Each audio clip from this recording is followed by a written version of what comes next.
السلام عليكم ورحمة الله وبركاته. الحمد لله الذي بارئ البريات وغافر الخطيئات وعالم الخفيات والمطلع على الضمائر والنيات، أحاط بكل شيء علما ووسع كل شيء رحمة وحلما، وقهر كل مخلوق عزة وحكمة. اللهم صل على سيدنا محمد وعلى آل سيدنا محمد وبارك وسلم. أما بعد، فقد قال الله سبحانه وتعالى: والذين آمنوا أشد حبا لله. صدق الله العظيم. وقال النبي صلى الله عليه وسلم: إن الله لا ينظر إلى صوركم وإلى أجسامكم ولكن ينظر إلى قلوبكم، أو كما قال عليه الصلاة والسلام. அருமையானவர்களே, அல்லாஹ் சுப்ஹானஹு வ தஆலா படைத்திருக்கக்கூடிய இந்த உலகத்திலே சிறந்த படைப்பாக மனிதனை படைத்து அவனுக்கு தொடர்படியாக சோதனைகளையும் கஷ்டங்களையும் அல்லாஹ் கொடுக்கிறான். கண்டிப்பாக எந்த ஒரு மனிதரும் தான் சிக்கிக் கொண்டிருக்கக்கூடிய சோதனைக்கு அவருடைய கஷ்டத்திலிருந்து தீர்வை தேடாமல் இருக்கவில்லை.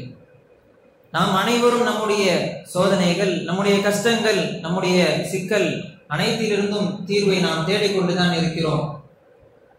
ஆனால் ஷரியத் நமக்கு சொல்லித்தரக்கூடிய ஒரு விஷயம், எவ்வளவு தேடினாலும் மனிதன் நிம்மதி அடைவதில்லை. ஆனால் அனைத்து பிரச்சனைகளுக்குமான தீர்வு ஒன்றில் இருக்கிறது. அது எது தெரியுமா என்பதாக உலமாக்கள் சொல்லக்கூடிய விஷயம், நம்முடைய உள்ளத்தை பக்குவப்படுத்தி, நம்முடைய உள்ளத்தை பரிசுத்தப்படுத்தி, அல்லாஹ் அல்லாத அனைத்து விஷயங்களையும் நம்முடைய உள்ளத்திலிருந்து நீக்கிவிட்டு அல்லாஹுடைய பரிசுத்த அந்த நேசத்தை மட்டுமே உள்ளத்திலே ஆக்கிக் கொள்வது, அல்லாஹை மட்டுமே பிரியம் கொள்வது, அல்லாஹுடைய மகத்துவத்தை உள்ளத்திலே பதிய வைப்பது என்பதாக உலமாக்கள் நமக்கு கற்றுத்தருகிறார். தோழர்களே, எந்த ஒரு விஷயத்தை பார்த்தாலும், எந்த ஒரு மனிதரை பார்த்தாலும் நாம் பார்க்கக்கூடிய ஒரு பார்வை என்பது அது வேறு, அல்லாஹுடைய பார்வை என்பது வேறு. பொதுவாக நாம் ஒரு மனிதரை பார்த்தால் அவருடைய தாடியை பார்ப்போம், சுன்னத்தான முறையிலே தாடி வைத்திருக்கிறார். அவருடைய தொப்பியை பார்ப்போம், அவருடைய ஜிப்பாவை பார்ப்போம், அவருடைய ஆடையை பார்த்து நாம் அவரை கணக்கிடுவோம். ஆனால் அல்லாஹ் பார்க்கக்கூடிய பார்வை வேறு. இது குறித்து நபி ஸல்லல்லாஹு அலைஹி வஸல்லம் அவர்கள் அழகாக கூறுவார்கள்: இன்னல்லாஹ லா யன்துரு இலா அஜ்சாமிக்கும் வ இலா சுவரிக்கும். உங்களுடைய தோற்றங்களையோ உங்களுடைய உடல்களையோ அல்லாஹ் பார்ப்பதில்லை, மாறாக உங்களுடைய உள்ளங்களை அல்லாஹ் பார்க்கிறான். உள்ளங்களை பார்க்கக்கூடிய ஆற்றல் அல்லாஹ்வுக்கு மட்டும்தான் இருக்கிறது. அந்த உள்ளங்களை பார்த்து அல்லாஹ் மனிதனுடைய அமல்களுக்கான இடையை அல்லாஹ் போடுகிறான்.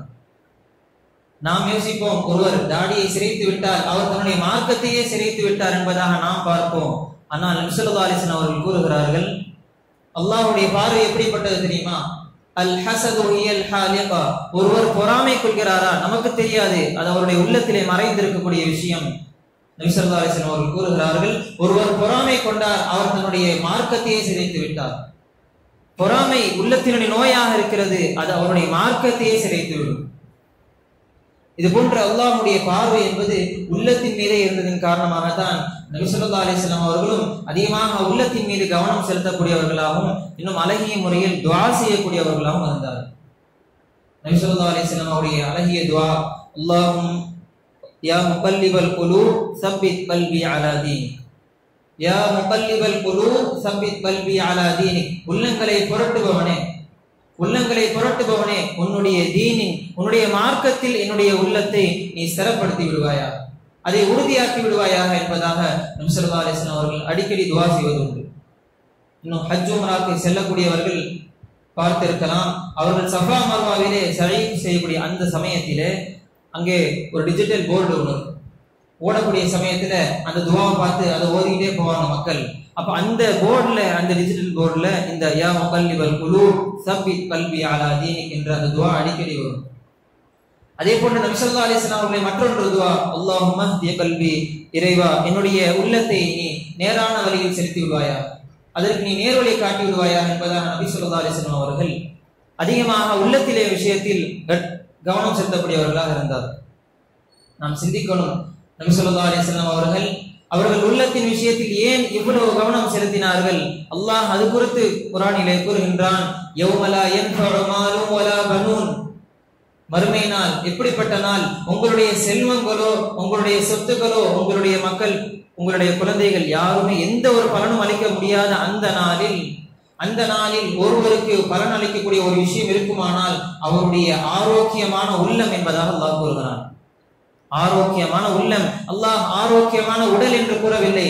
இன்னும் ஒரு படி மேலாக நாம் ஹதீஸிலே பார்த்தால் நபி ஸல்லல்லாஹு அலைஹி வஸல்லம் அவர்கள் கூறுவார்கள், ஒரு மனிதர் திடகாத்திரமான உடல் அமைப்போடு வருவார், மிகப்பெரிய தோற்றத்தோடு வருவார். ஆனால் அவருடைய மதிப்பு அல்லாஹ்வுடைய பார்வையில் என்ன தெரியுமா? அவருடைய மதிப்பு அல்லாஹ்வின் பார்வையில் ஒரு கொசுவுடைய ரெக்கைக்கு கூட சமம் இல்லை. அன்பான தோழர்களே, அருமையானவர்களே, அல்லாஹ்வுடைய பார்வையில் எவருடைய உள்ளம் பரிசுத்தமானதாக இருக்குமோ, எவருடைய உள்ளம் ஆரோக்கியமானதாக இருக்குமோ அவரே மதிப்பிற்குரியவராக ஆகிவிடுகிறார். அருமையானவர்களே, நாம் சிந்திக்க வேண்டும். நம்முடைய தொழுகையில் நாம் சஜிதா செய்கிறோம். நம்முடைய கை உறுப்புகள், நம்முடைய அனைத்து உறுப்புகளும் கீழே சஜிதாவில் இருக்கிறது. நம்முடைய நெற்றி தரையிலே படுகிறது, நம்முடைய கை சஜிதா செய்கிறது. நம்முடைய உறுப்புகள் அனைத்தும் சஜிதா செய்தாலும் நம்முடைய உள்ளம் சஜிதா செய்கிறதா என்பதாக நாம் சிந்தித்து பார்க்க வேண்டும்.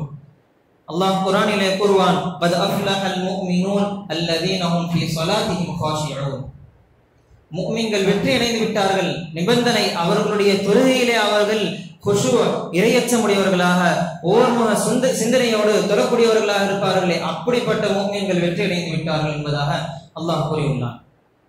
ஆக அல்லாஹ்வுடைய பார்வை என்பது உள்ளத்தின் மீது தான் மிக அதிகமாக இருக்கிறது.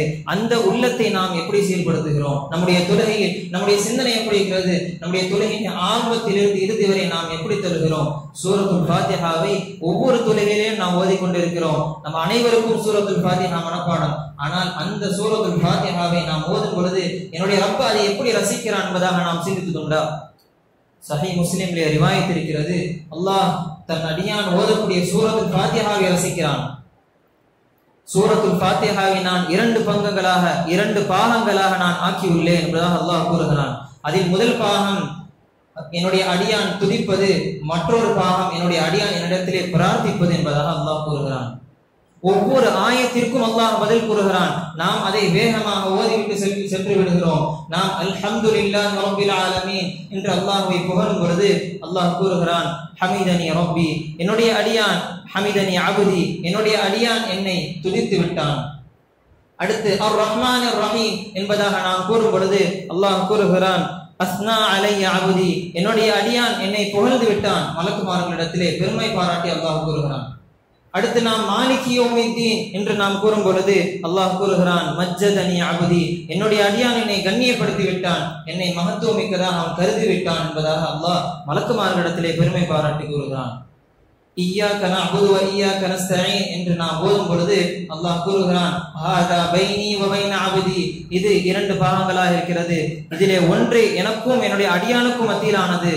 என் அடியான் என்னை வணங்குவதாக கூறுகிறான், இன்னும் என்னிடத்திலே உதவி தேடுகிறான் என்பதாக அல்லாஹ் கூறுவான். அதற்கு அடுத்து இஹ்தினஸ் ஸிராத்தல் முஸ்தகீம் முதல் இறுதி வரை அல்லாஹ் கூறிக்கொண்டே இருக்கிறான், என் அடியான் இப்பொழுது என்னிடத்திலே என்ன கேட்டாலும் நான் அவனுக்கு தருகிறேன், என்ன கேட்டாலும் தருகிறேன் என்பதாக அல்லாஹ் நாம் சூரத்துல் ஃபாத்திஹா ஓதும் பொழுது கூறுகிறான். என்று சொன்னால் நாம் ஓதக்கூடிய ஒரு நாளில் எத்தனை முறை சூரத்துல் ஃபாத்திஹாவை நாம் ஓதுகிறோம்? இதனை நாம் சிந்தனையில் நிறுத்தி நாம் ஓதுவதுண்டா என்பதை நாம் சிந்திக்க வேண்டும். இப்படி நாம் சிந்தனையில் இதை கொண்டு வந்து நாம் ஓதக்கூடிய சூரத்துல் ஃபாத்திஹாவிற்கு என்னுடைய ரப்பு பதில் கொடுக்கிறான் என்பதாக சிந்தனையை நிறுத்தி நாம் தொழுதால் நிச்சயம் அந்த தொழுகை ஏற்றுக்கொள்ளப்படும். அன்பானவர்களே, நாம் நம்முடைய உள்ளத்தை பக்குவப்படுத்த வேண்டும். அல்லாஹ்வுடைய பிரியத்தை கொண்டு அதை பக்குவப்படுத்த வேண்டும். நபி ஸல்லல்லாஹு அலைஹி வஸல்லம் அவர்கள் அப்படித்தான் அவர்களும் பக்குவப்படுத்தக்கூடியவர்களாகவும் சஹாபாக்களையும் பக்குவப்படுத்தி அப்படியே அவர்களை தர்பியத் செய்யக்கூடியவர்களாகவும் இருந்தார்கள். அன்பானவர்களே, ஒரு நாளில் நாம் அல்லாஹ்வுடைய வார்த்தையை எந்த அளவுக்கு அல்லாஹ்வுடைய பெயரை நாம் சொல்கிறோம்? ஒரு நாளைக்கு பல தடவை சுப்ஹானல்லாஹ் என்பதாக சொல்லுவோம், இன்ஷா அல்லாஹ் என்பதாக சொல்லுவோம், மாஷா அல்லாஹ் என்பதாக சொல்லுவோம், இன்னா லில்லாஹ். ஒரு நாளைக்கு பல தடவை நாம் அல்லாஹ்வுடைய பெயரை சொல்கிறோம். ஆனால் நாம் சொல்லக்கூடிய அந்த அல்லாஹ்வுடைய பெயருக்கும் நம்முடைய முன்னோர்கள் சொன்னதற்குமான வித்தியாசம் மலையளவு என்று சொல்லலாம். ஒரு நாளைக்கு பல தடவை சொல்வோம், ஆனால் இதே வார்த்தை, இதே அல்லாஹ் என்ற வார்த்தையை சொல்லி நம்முடைய முன்னோர்கள் பல கோட்டைகளை வெற்றி கொண்டார்கள், நம்முடைய முன்னோர்கள் பல எதிரிகளை வெற்றி கொண்டார்கள். கொண்டார்கள், பல எதிரிகளை வீழ்த்தினார்கள். அதற்கு பல அத்தாட்சிகள் இருக்கின்றன. ஏன் நபி ஸல்லல்லாஹு அலைஹி வஸல்லம் அவருடைய பிரபலமான சம்பவம் நாம் எல்லாம் கேள்விப்பட்டிருப்போம். அவர்கள் ஒரு முறை யுத்தத்திற்கு சென்று விட்டு திரும்பி வந்து கொண்டிருக்கக்கூடிய அந்த சமயத்தில் சஹாபாக்கள் எல்லாம் மிக களைப்படைந்திருக்கிறார்கள். சஹாபாக்கள் எல்லாம் ஒரு இடத்திலே ஓய்வெடுப்பதற்காக நாடும் பொழுது நபி ஸல்லல்லாஹு அலைஹி வஸல்லம் அவர்களும் ஒரு மரத்தடியிலே ஓய்வெடுக்கிறார்கள். தோழர்கள் எல்லாம் தனியாக அவர்கள் ஓய்வெடுக்கிறார்கள். பெருமானார் அவர்கள் மட்டும் ஒரு மரத்திற்கு கீழே தூங்கிக் கொண்டிருக்கும் பொழுது கண் விழித்து பார்த்தால் ஒரு எதிரி பெருமானார் அவர்கள் அந்த மரத்திலே தொங்க வைத்திருந்த வாளை எடுத்துக்கொண்டு கையிலே ஏந்தி கொண்டு நிற்கிறான். பெருமானார் அவர்களை பார்த்து கேட்டான். அந்த எதிரி கேட்கிறான், இப்பொழுது என்னிடமிருந்து உன்னை காப்பாற்றுவது யார் என்பதாக கேட்கும் பொழுது பெருமானார் அவர்கள் அல்லாஹ் என்பதாக கூறினார்கள். நடுங்கி அவனுடைய கையிலிருந்து அந்த வாள் கீழே விழுந்து விட்டது. நாம் சிந்திக்க வேண்டும், அவர்கள் வேறு எதுவும் சொல்லவில்லை. பெருமானாருடைய வாயிலிருந்து புறப்பட்ட வார்த்தை அல்லாஹ் என்றும் என்பதாக அவர்கள் உள்ளத்திலிருந்து உண்மையான அன்புடன் கூறினார்கள். அந்த எதிரியுடைய கையில் இருக்கக்கூடிய வாள் கீழே விழுந்தது. இது பெருமானார் போன்ற உயர்ந்தவர்களுக்கு நடைபெறலாம், நம்மை போன்ற ஒரு சாதாரண நபர்களுக்கெல்லாம் ஏற்படாது என்பதாக நாம் சிந்திக்க கூடாது. நம்மை போன்ற சாதாரண நபர்களுடைய வாழ்க்கையிலும் இது போன்ற நிகழ்வுகள் நடந்துள்ளது. அஹ்மத் ரஹ்மத்துல்லாஹி அவர்கள் நக்ஷபந்தியுடைய மிகப்பெரிய ஒரு மகானாக இருந்திருக்கிறார்கள், இறை நேசராக இருந்திருக்கிறார்கள். அவர்களுடைய வாழ்க்கையில் ஒரு முறை எதிரிகளிடத்திலே அவர்கள் மாட்டிக்கொண்ட பொழுது எதிரிகள் எல்லாம் சூழ்ந்து நிற்கிறார்கள். அவர்கள் அந்த அஹ்மத் ரஹ்மத்துல்லாஹி அவர்களிடத்திலே கேட்கிறார்கள், உன்னை இப்பொழுது எங்களிடமிருந்து காப்பாற்றுவது யார் என்று கேட்கும் பொழுது அவர்கள் சொன்ன பதில் மீதுதான். அவர்களும் உள்ளத்திலிருந்து அல்லாஹ் என்பதாக கூறினார்கள். சுற்றி நின்ற எதிரிகள் அனைவருடைய கையிலிருந்தும் அந்த வாள், அவர்களுடைய ஆயுதங்கள் அனைத்தும் கீழே விழுந்து விட்டது.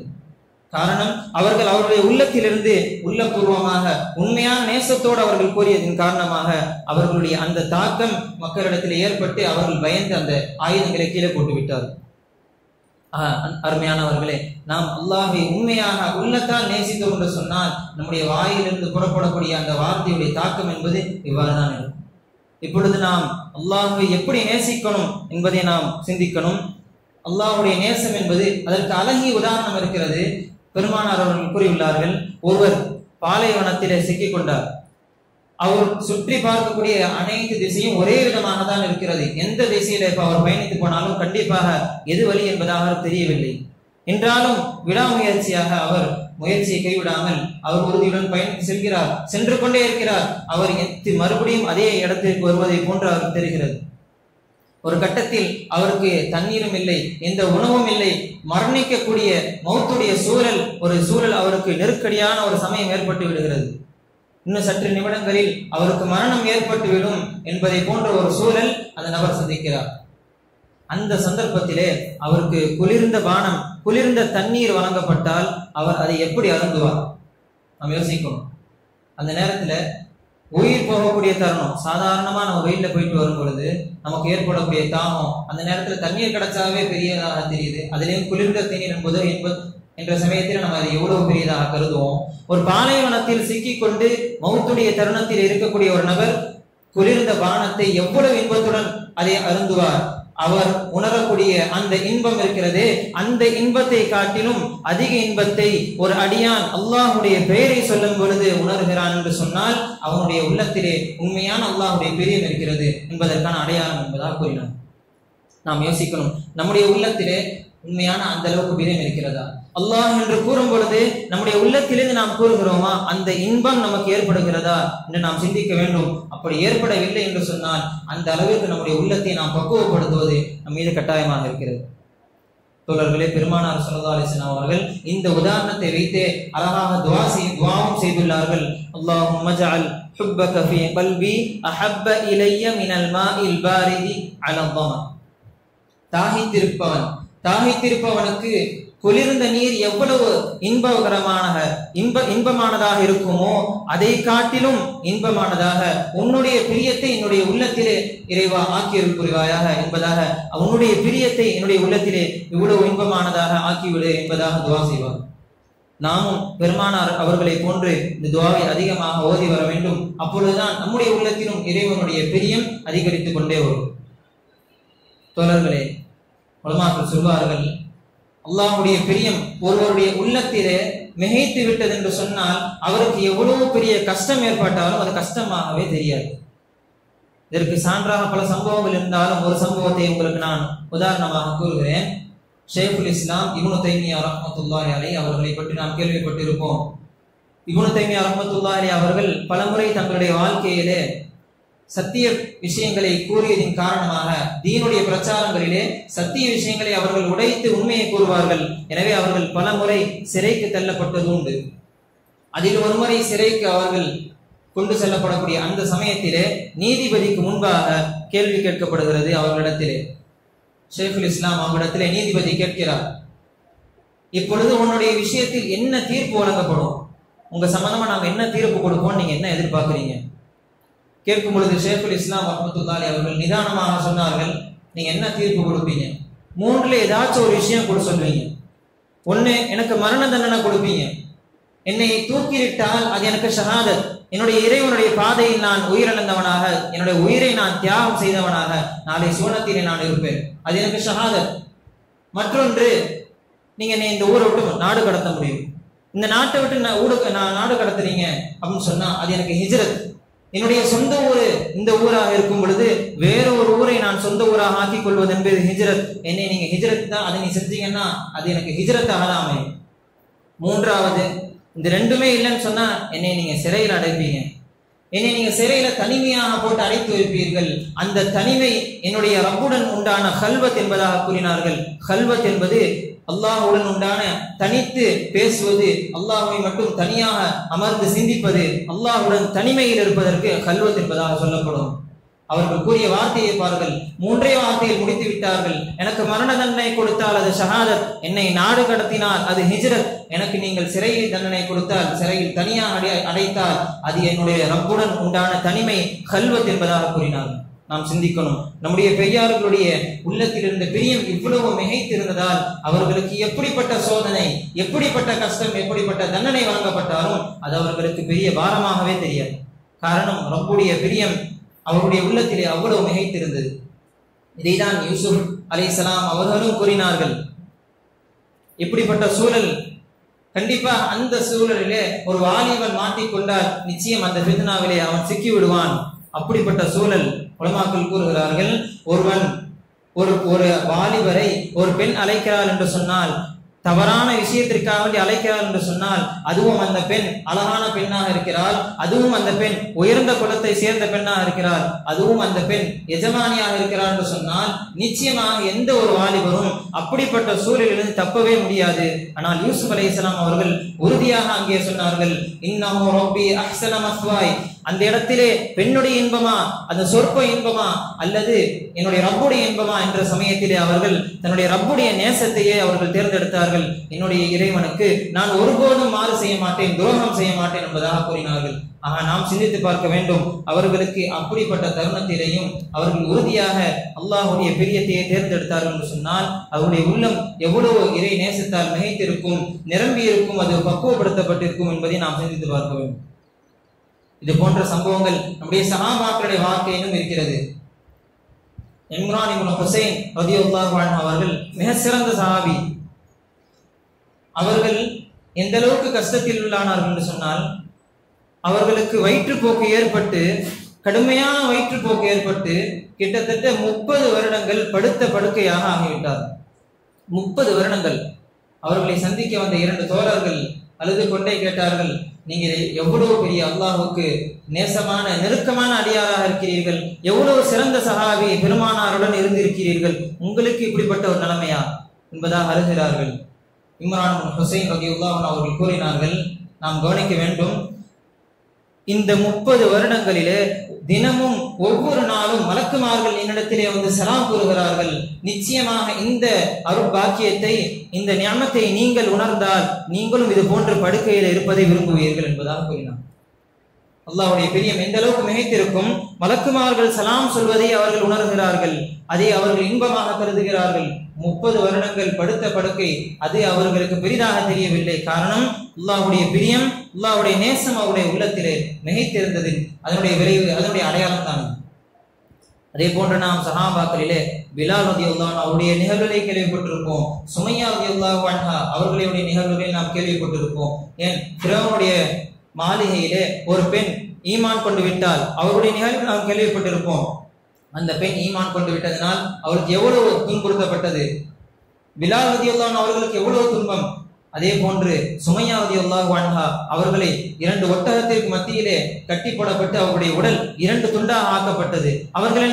அவர்களுக்கு ஒரு ஸ்பெஷலான உடம்பு கொடுக்கப்பட்டதா? கிடையாது.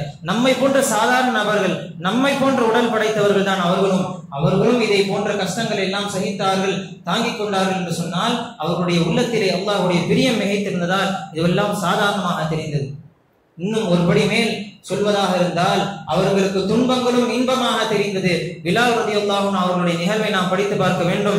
அவர்களை அடிக்கும் பொழுது அஹத் அஹத் என்பதாக கூறினார்களே, அந்த அஹத் அஹத் என்று சொல்லக்கூடிய அந்த வார்த்தை அவருடைய காயங்களுக்கு மருந்தாக இருந்தான். அவர்கள் கூறுவார்கள், எனக்கு அஹத் அஹத் என்று சொல்லும் பொழுது என்னுடைய ரப்புடைய நேசம் என்னுடைய உள்ளத்திலே மிகைத்துவிடும். அதன் காரணமாக எனக்கு நான் வாங்கக்கூடிய அடி, என்னுடைய உடலிலே படக்கூடிய அந்த காயங்கள் எனக்கு பெரிதாக தெரியாது. என்னுடைய உடலை பாலைவனத்துடைய அந்த மண்ணிலே போட்டு என்னை பாடுபடுத்துவார்கள், என்னை துன்புறுத்துவார்கள். நான் அஹத் என்று சொல்வேன், அந்த இன்பம் மிகைத்து என்னுடைய வலி எல்லாம் குறைந்து விடும் என்பதாக கூறுவார்கள். நாம் சிந்திக்கணும், நம்முடைய உள்ளத்திலே அல்லாஹ்வுடைய பிரியம் இந்த அளவுக்கு மிகைத்து இருக்கிறதா? சாதாரணமாக நாம் தொழக்கூடிய சமயத்திலே யாரோ சிறுவர்கள் விளையாடினால் அல்லது வெளியிலே ஒரு வாகனம் சென்றால் அந்த சத்தமெல்லாம் நமக்கு கேட்கிறது. நம்முடைய கவனம் மிக எளிதில் சிதறி விடுகிறது. ஆனால் நம்முடைய பெரியாருடைய தொழுகையை நாம் பார்க்க வேண்டும். அவருடைய தொழுகை எந்த அளவுக்கு ஓர்மையாக இருந்தது என்று சொன்னால், சுலைமான் இப்னு யஸார் மிகப்பெரிய தாபிஈ, அவர்கள் பள்ளியிலே தொழுது கொண்டிருக்கிறார்கள். ஒரு முறை தொழுது கொண்டிருக்கும் பொழுது, மிக ஓர்மையுடன் தொழுது கொண்டிருக்கும் பொழுது ஒரு தூண் சரிந்து விழுந்து விடுகிறது. அந்த தூண் இடிந்து விழுந்தவுடன் அந்த மஸ்ஜிதிலே இருந்த அனைத்து நபர்களும் விரண்டு வெளியே ஓடி விடுகிறார்கள். வெளியே சென்று இந்த பள்ளி இப்ப இடிஞ்சு விழுவ போது என்ன நடக்க போகுதுன்னு பார்த்துட்டு இருக்கிறாங்க. சுலைமான் இப்னு யஸார் தாபி ரஹிமஹுல்லாஹ் அவங்க தொழுதுட்டு இருக்கிறாங்க. மக்கள் எல்லாம் பேசிக்கிறாங்க, இவரை எப்படியாச்சும் காப்பாற்றணும், வாங்க போய் காப்பாற்றணும் சொல்லி மக்கள் சில பேர் உள்ள வந்து அவரை பிடிச்சி இழுக்கிறாங்க. அவரை பிடிச்சி இழுக்க பாக்குறாங்க. ஆனா அவர் வந்து அப்படியே தொழுதுகிட்டே இருக்கிறாங்க. அவங்க யாருமே அவரை பிடிச்சி இழுக்க முடியல. வெளியில வந்து நிக்கிறாங்க, பயந்துகிட்டே பாக்குறாங்க, இந்த பள்ளி இடிஞ்சு விழுவ போது இவங்க ரெண்டு தொழுதுட்டு இருக்கிறாங்களேன்னு சொல்லி மிக நிதானமான முறையில அவங்க சலாம் கொடுத்து விட்டு சொன்னாங்க. திரும்பி பார்த்தாங்க. அப்போ மக்கள் எல்லாம் வெளியே நின்றுட்டு சீக்கிரம் வெளியில வாங்க, என்ன விஷயம் கேட்கும் பொழுது சொன்னாங்க மக்கள் எல்லாம், பள்ளியுடைய ஒரு தூணே இடிந்து விழுந்துருச்சு, நீங்க தொழுதுட்டு இருக்கீங்க, பள்ளி இடிந்து விழக்கூடிய சூழல்ல இருக்குது, இப்படிப்பட்ட சூழல்ல இப்படிப்பட்ட ஒரு நெருக்கடியான நிலையில நீங்க எப்படி இவ்வளவு நிம்மதியா தொழுதுட்டு இருக்கீங்க என்பதாக கேட்கும் பொழுது சுலைமான் இப்னு யஸார் ரஹ்மத்துல்லாஹ் அவங்க சொன்ன பதில் என்ன தெரியுமா? கேட்டாங்க, உங்களுக்கு எல்லாம் வெட்கமா இல்லையா?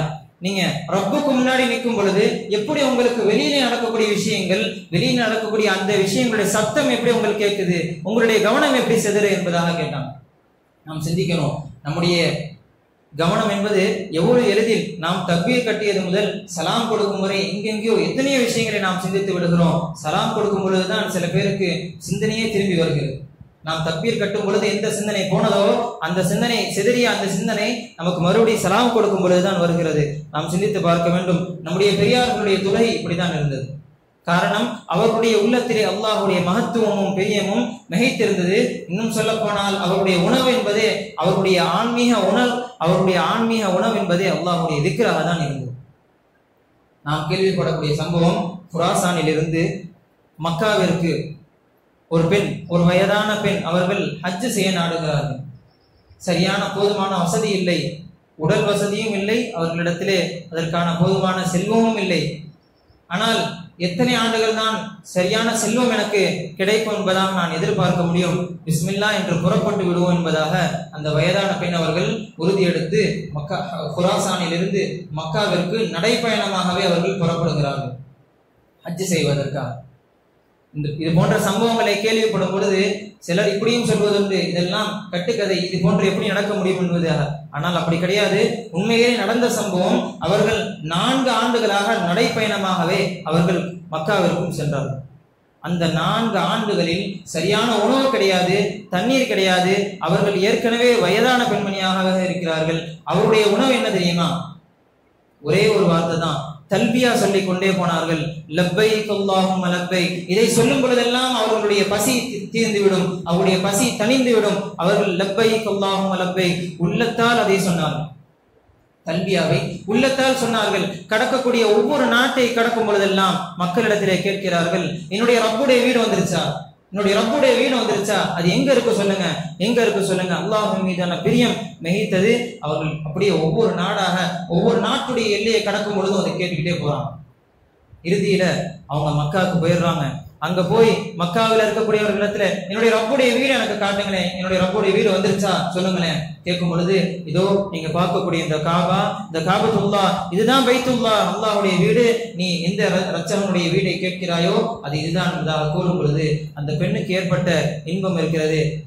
அவர்களுக்கு அவ்வளவு மகிழ்ச்சி. உடனே ஓடி சென்றார்கள். ஓடி சென்று அந்த காபத்துல்லாவுடைய முகத்திலே அவர்களுக்கு அந்த காபத்துல்லாவுடைய திரையை அகற்றி அதனுடைய சுவற்றிலே அவருடைய முகத்தை வைத்தார்கள். அந்த நொடியே அந்த தருணமே அவருடைய ரூஹும் பிரிந்தது.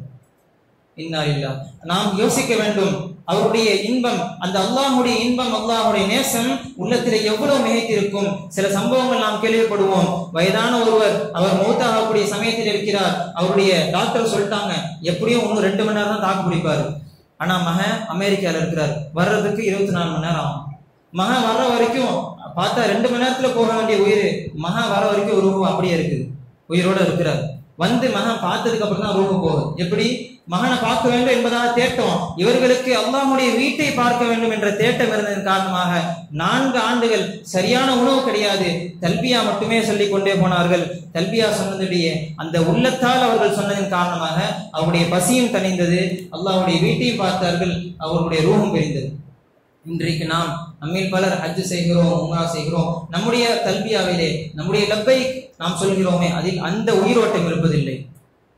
நாம் லப்பைக் என்பதாக சாதாரணமாக சொல்லிக் கொண்டு செல்கிறோம். நம்முடைய முன்னோர்கள் லப்பைக் அல்லாஹும்ம லப்பைக் என்று சொல்லும் பொழுது இந்த அளவுக்கு சொன்னால் அவருடைய உள்ளத்திலே அவர்களுக்கு முடியெல்லாம் சிலிர்த்துவிடும். அவர்களுக்கு இன்னும் சொல்ல போனால் ஒரு படி மேலாக சிலர் லப்பைக் சொல்லும் பொழுதே மயங்கி விழுந்து விடுவார்கள். காரணம் அதனுடைய பொருள் அப்படிப்பட்டது. என்னுடைய ரட்சகனே, உன்னுடைய தர்பாரிலே உனக்கு முன்பாக நான் ஆஜராகிவிட்டேன் என்பதுதான் அந்த லப்பைக்குடைய அர்த்தம். இந்த அர்த்தத்தை உள்ளபூர்வமாக அவர்கள் சொன்னதின் காரணமாக அவர்கள் அல்லாஹ்வுடைய அச்சம் மிகைத்து அல்லாஹ்வுடைய மகத்துவம் உள்ளத்திலே பதிந்ததின் காரணமாக அவர்கள் மயங்கி விழுந்து விடுவார்கள். நாம் பார்க்கிறோம், எத்தனையோ அற்ப தலைவர்களுக்கு முன்பாக எத்தனையோ பேர் கூனி குறுகி நிற்கிறார்கள், அவர்களுக்கு முன்பாக கண்ணியம் செலுத்துகிறார்கள். அந்த தலைவருடைய மகத்துவம் உள்ளத்தில் இருக்கிறது, எனவே அவர்கள் பணிந்து நிற்கிறார்கள். ஆனால் அல்லாஹ்வுக்கு முன்பாக தொழுகையில் நிற்கும் பொழுது நமக்கு அந்த பணிவோ அந்த பயமோ வருவதில்லை. காரணம், அல்லாஹ்வுடைய மகத்துவம் நம்முடைய உள்ளத்தில் இருப்பதில்லை. எனவே அருமையானவர்களே, உலமாக்கள் சொல்லக்கூடிய விஷயம் என்னவென்று சொன்னால், அல்லாஹ்வுடைய பிரியத்தை நாம் உள்ளத்திலே கொண்டு வர வேண்டுமா? 2 விஷயத்தை நாம் கடைபிடித்தால் நிச்சயம் கொண்டு வந்து விட முடியும். முதலாவது, நாம் காலை மாலை, குறிப்பாக காலையிலே ஃபஜ்ருக்கு பிறகு நம்முடைய அல்லாஹ்வுடைய சிந்தனை திக்ருக்காக வேண்டிய தனியாக ஒரு நேரத்தை ஒதுக்க வேண்டும். நாம் நம்முடைய ஒரு நாளுடைய டைம் ஷெட்யூல்ல நம்ம எவ்வளவு நேரங்களை ஒதுக்கி வச்சிருக்கிறோம். டீ குடிக்கிறதுக்கு ஒரு நேரம், பத்திரிகை படிப்பதற்கு ஒரு நேரம், நம்முடைய மற்ற காரியங்களுக்கு தனித்தனி நேரம் ஒதுக்கக்கூடிய நாம் நம்மை படைத்து பரிபாலிக்கிற இறைவனுடைய அந்த திக்ருக்காக வேண்டி, அவனை துதிப்பதற்காக வேண்டி நாம் நேரம் ஒதுக்குவதில்லை. இது மிகப்பெரிய ஒரு அலட்சியம் என்பதாக தான் நாம் சொல்லணும். அருமையானவர்களே, நம்ம அல்லாஹ்வுடைய திக்ருக்காக வேண்டி ஒரு நேரத்தை கண்டிப்பாக நிச்சயமாக ஒதுக்க வேண்டும். 2வது உலமாக்கள் கூறுவார்கள், முராகபா, அல்லாஹ்வுடைய சிந்தனையிலே தனித்து திளைத்திருப்பது, அல்லாஹ்வுடைய சிந்தனையிலே மட்டும் இருப்பது. அந்த நேரத்தில் உள்ளத்திலே அல்லாஹ் அல்லாத எந்த ஒரு விஷயத்தையும் உள்ளத்திலே கொண்டு வராமல் அல்லாஹை மட்டுமே சிந்தித்துக் கொண்டிருப்பது. நக்ஷபந்தி தரீகாவுடைய பெரியார் இப்பொழுதும் ஹயாத்தாக இருக்கிறார்கள், மௌலானா ஜுல்ஃபிகார் சாப் அவர்கள் கூறுவார்கள், அமெரிக்காவில் இருக்கக்கூடிய மனோ தத்துவ நிபுணர்கள் மனோநிலை பாதிக்கப்பட்டவர்களுக்கு சிகிச்சை செய்யக்கூடிய சமயத்திலே அவர்கள் பெரிதளவில் மாத்திரை மருந்துகளோ இது போன்ற ஊசிகளோ அவர்கள் எழுதுவதில்லை. மாத்திரை மருந்துன்னா குறைச்சிடுறாங்க. நீங்க செய்யுங்க, இந்த ஒரு விஷயத்த செய்யுங்க. நீங்க எந்த ரப்ப வணங்குறீங்களோ, எந்த இறைவனை வணங்குறீங்களோ, அவனை பற்றிய சிந்தனையை உங்களுடைய உள்ளத்துல கொண்டு வாங்க. ஒரு 20 நிமிஷம் அது குறைந்தபட்சம் நீங்க அவனை பத்தி மட்டுமே நினைச்சிட்டீங்க. நீங்க எந்த மதத்தை சார்ந்தவரா இருந்தாலும் சரி, உங்களுடைய இறைவனை நீங்க கொஞ்ச நேரம் சிந்திங்க, உங்களுடைய மனநிலை சரியான நிலைக்கு வரும் என்பதாக சொல்றாங்க. அப்ப பீர் ஜுல்ஃபிகார் சாப் சொன்னாங்க, இந்த மருத்துவர்கள் சொல்லக்கூடிய விஷயத்தை 1400 ஆண்டுகளுக்கு முன்பாகவே நம்முடைய முன்னோர்கள் சொல்லிவிட்டார்கள். அல்லாஹ்வுடைய திக்ரிலே, அல்லாஹ்வுடைய சிந்தனையிலே தனித்திருந்தோம் என்று சொன்னால் நம்முடைய இந்த காலத்தில் எவ்வளவு மன அழுத்தம், மன கஷ்டங்கள், நம்முடைய துக்கங்கள், துயரங்கள், துன்பங்கள் ஏற்படுகிறதோ அவை அனைத்திற்கும் தீர்வாக, நிவாரணியாக நிச்சயம் அல்லாஹ்வுடைய இந்த முராகபா, அல்லாஹ்வுடைய இந்த சிந்தனை என்பது நிச்சயமாக அது தீர்வாக அமையும் என்பதாக கூறுவார்கள். ஆக நாம் சிந்திக்க வேண்டும். அல்லாஹ்வுக்காக வேண்டி நாம் தனித்து நேரம் ஒதுக்கக்கூடியவர்களாக நாம் ஆக வேண்டும். அல்லாஹ்வுடைய பிரியத்துடனே வாழ்ந்து அல்லாஹ்வுடைய பிரியத்துடனே மரணிக்கக்கூடிய நல்ல அடியார்களுடைய கூட்டத்திலே அல்லாஹ் நம்மை ஆக்கில் புரிவானாக. இதே போன்ற தோழர்களே, இன்ஷா அல்லாஹ் வரக்கூடிய ரபியுல் அவ்வலுடைய மாதம் வர இருக்கிறது. நபி ஸல்லல்லாஹு அலைஹி வஸல்லம் அவர்கள் பிறந்த மாதமாக இருக்கிறது. நாம் அந்த மாதத்திலே மட்டும் ஸலவாத் ஓதுவதில்லை, வருடம் முழுவதும் ஸலவாத் ஓத வேண்டும். நம்முடைய பலவீனம், நாம் அந்த மாதத்திலே மட்டும் ஓத வேண்டும். இன்ஷா அல்லாஹ் அந்த மாதத்திலே நாம் அதிகமாக ஸலவாத்துகள் ஓத வேண்டும். ஸலவாத்துகளை ஓதி எத்தனையோ நபர்கள் அந்த மாதத்திலே மட்டும் ஸலவாத் ஓதி நபி ஸல்லல்லாஹு அலைஹி வஸல்லம் அவர்களை கனவிலே கண்டதும் உண்டு. எனவே அல்லாஹ் சுப்ஹானஹு வ தஆலா இப்படிப்பட்ட நல்ல வாக்கியத்தை நமக்கு தந்தல் புரிவானாக. வ ஆகிரு தஅவானா அல்ஹம்துலில்லாஹி ரப்பில் ஆலமீன். அஸ்ஸலாமு அலைக்கும் வரஹ்மத்துல்லாஹி வபரகாத்துஹு.